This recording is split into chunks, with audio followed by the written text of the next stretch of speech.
This is what we're watching.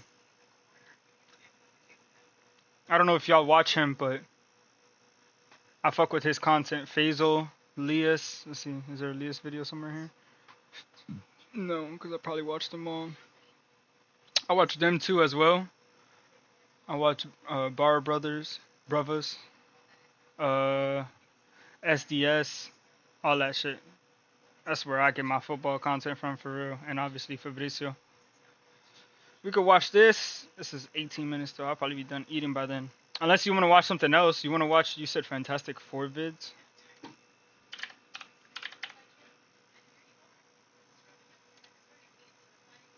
Where's my Cadillac on?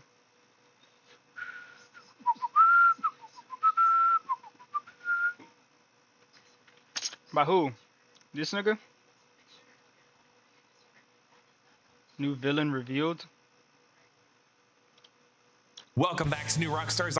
I'm Eric Voss, and the latest promo for Fantastic Four First Steps has some awesome footage that we have to break down, including some clues pointing to who else will cameo in this film that until now we haven't heard anything about, plus the major confirmation that this film is set in Universe 828 and what that means. I'm going to break down everything we have learned. And if you want to support New Rockstars and listen in on some bonus shop talk that we're doing around the office, we now have an audio-only podcast service called NR Underground, where our Danger Room podcast episodes cover topics like AI on movie YouTube, and why some people online are saying every movie critic who likes something is a shill. If you're interested in that kind of conversation and able to support us even doing this, consider joining the NR Underground by clicking on the link in the description. Okay, let's take a look at this new promo titled Fantastivision.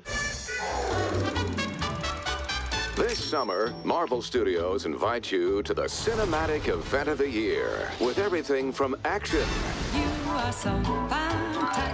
to romance. Just for luck. Oh, careful there. They're extraordinary heroes, but they're an ordinary family. We make a point to do family dinner every week.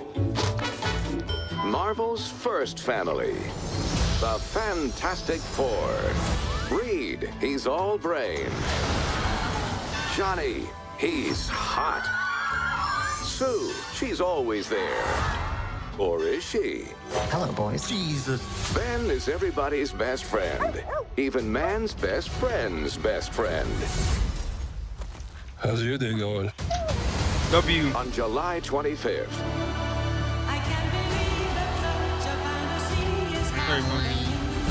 Earth's superstars, superheroes are in for the battle of their lives. Hold on!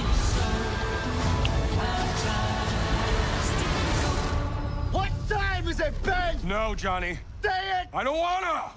Say it! Marvel Studios, The Fantastic Four, First Steps. So the music throughout this promo is a song Fantastico by Peggy Lee from 1960. And I can't believe it's taken until now to hear it with this movie. It's like kind of the perfect choice. We see Ben Grimm shirtless, leaping from the Fantastic Car into the river. Thank you for keeping your pants on. We've come a long way since 2015. But this is part of the sequence where he pulls a ship by its chain to the shore, and it ends with him sitting on the shore at low tide, petting this dog. Between this and Superman, I guess it really is a thing this summer of softening the tough guy superheroes by pairing them with some pups. I'm wondering if this dog could become Princess Masters. Princess Masters is a dog that was adopted by Ben Grimm and his wife Alicia Masters in the very recent comics, the Ryan North run from 2023. There is no collar on this shaggy dog, and it's just hanging out in the tide receded bank of the river. I mean, this girl needs an owner, and I'm gonna assume the dog's a girl because I want it to be Princess Masters. But can we just stop and appreciate how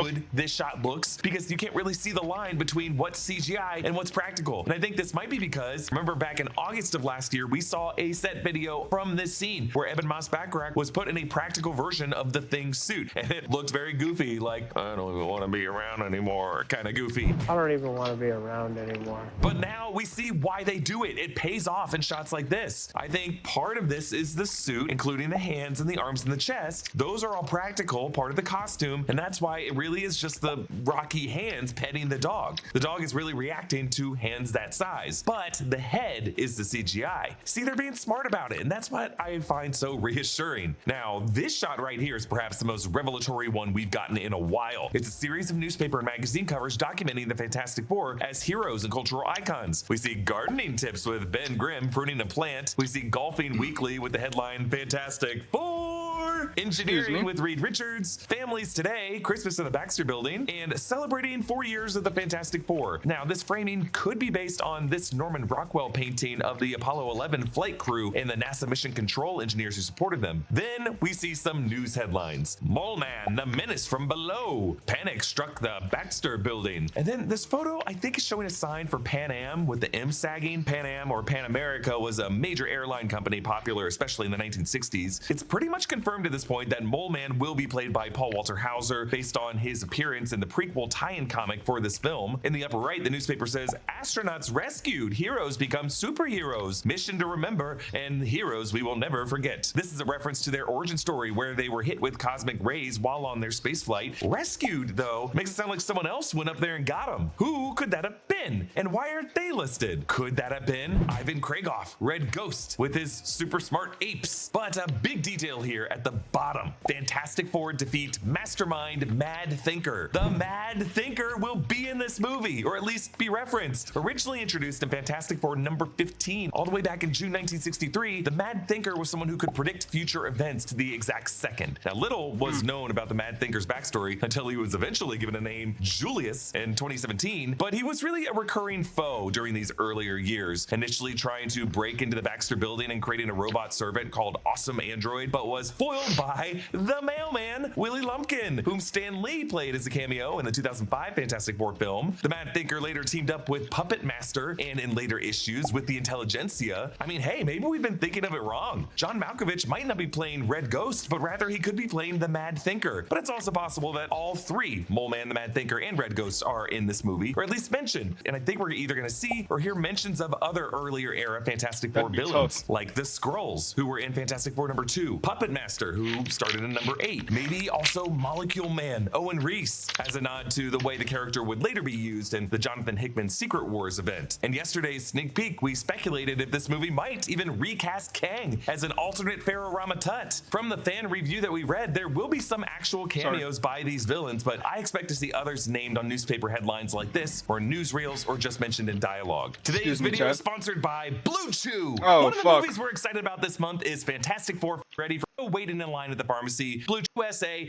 and a first month of powers. Duration promo goes through each character. There's a new shot of Sue's powers during the elevated train rail attack sequence. We see a couple screaming, covering their heads. Blue Chew in a Marvel shielding stops something falling on them. This is the red disc of the 7-Up sign that was at the top of the sign in Times Square. We also see our first full body shot from any promo footage in which we see Sue use her invisibility powers. Or is she? Hello, boys. Jesus. So I guess she had been laying on this sexy round bed right alongside Ben this whole scene. In the video we made about this promo footage last week, I went a bit into the history of all the hints at the unrequited, never to be romantic chemistry between Sue and Ben. And I just kind of like that this movie is at least addressing it a little in the subtext here. Now, I do have to say for this shot, the VFX does not look as good as it has looked for Ben, because Vanessa Kirby was pretty clearly shot on a plate. The interior lighting of this room is so dim, it's just easier to tell when the lighting doesn't really match. Now you'll notice that Ben has his rock beard in the shot. I'm guessing this is later in the movie. We see some shots inspired by the Apollo 11 documentary, as well as Ron Howard's Apollo 13 film and the film The Right Stuff. You don't have to be a VIP to get more than just savings with Geico. Every customer. Nope. Showing the launch of the Excelsior rocket. Herbie joins them on this mission, and I love how he backs into a little storage nook that just fits him so perfectly. I feel like I put an AirPod in the case. We get a confirmation of what we guessed from the Herbie promo, that Herbie and Baby Franklin were left behind at the Baxter Building as kind of bait for Galactus. Galactus looks terrifying here as his antlered helmet leans in toward the window. It looks like Herbie right before this was trying to distract Franklin by clapping, maybe singing a robot version of "If you're happy and you know it, clap your hands." Stop your feet, you mother. We also see the Fantastic Car as it skids around a corner to chase Galactus's purple stomping boots down the street, and we see the Fantastic Car from above as it flies upward from Galactus's foot and narrowly passes Galactus's giant hand as it swipes underneath the car, trying to grab it. Next, we see the best looking shot yet of Reed's stretching powers. He stretches his limbs to climb up the scaffolding, and I just like that this is a different angle than we've seen before. It's more kinetic action and camera movement than past trailer shots that really showcase what he can do. This promo ends with a new shot that as part of the sequence that early fan screenings keep gushing about as the Silver Surfer chases the Excelsior past a black hole. This looks incredible. It looks like Silver Surfer might even open a wormhole beside the event horizon of a black hole and then surfs along the horizon itself. I'm assuming this is a newly formed black hole because there's still a lot of light that hasn't yet been swallowed in beyond the event horizon. Now, in the past week, during a panel at the BFI IMAX at the UK launch event, director Matt Shackman confirmed that this alternate universe in this film is identified as Universe 828, and we are assuming this universe number comes from Jack Kirby's birthday being August 28th, 828. It also feels adjacent to the universe of the Illuminati and Doctor Strange in the Multiverse of Madness being Universe 838, which of course was called that because Sam Raimi's birthday is August 38th. Oh, lousy smarts weather. That universe's Reed Richards, of course, was played by John Krasinski. And I just kind of feel like this numerical proximity makes it possible that we could really get a Council of Reeds meetup on a multiversal bridge with all of the Reeds. So, Universe 616, Universe 828, Universe 10005, and somewhere out there, Universe 838. But so far, those are the officially numbered universes of the MCU that will all collide in some form in Avengers Doomsday. Comment down below with your thoughts, and a special thanks to one of our YouTube members, Frederick Price, who supports us at the executive producer level. Follow me at EA Voss. Subscribe. That was a W. I forgot to sub to these niggas. That was a W video. WW